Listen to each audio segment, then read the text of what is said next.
Hello दोस्तों, आज की हमारी किताब है गुलामगिरी, जो कि ज्योतिराव फूले की किताब है। और इसमें ज्योतिराव फूले बताते हैं कि किस तरह से जो ब्राह्मण जो है वो बाहरी आक्रमणकारी थे, और जब उनका यहाँ पे राज आ गया तो उन्होंने भगवानों को किस तरह गढ़ा।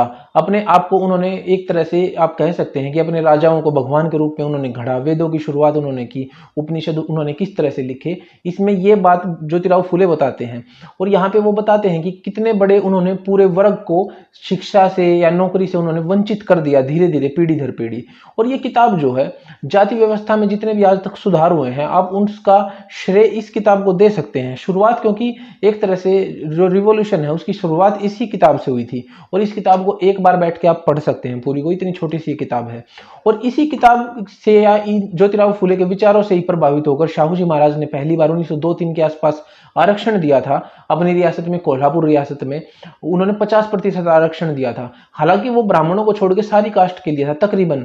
उसमें मराठे भी थे और उसमें और भी माली हो गया, जैसे और भी जितनी पिछड़ी और अति पिछड़ी जातियां, जितनी भी जातियां थी, उन्होंने सबको आरक्षण दिया था। हालांकि ब्राह्मण उसके खिलाफ कोर्ट भी गए थे, पर और अंग्रेज भी चाहते थे कि आरक्षण ना हो, और समाज में भेदभाव जितना रहेगा अंग्रेजों के लिए उतना ही फायदा था।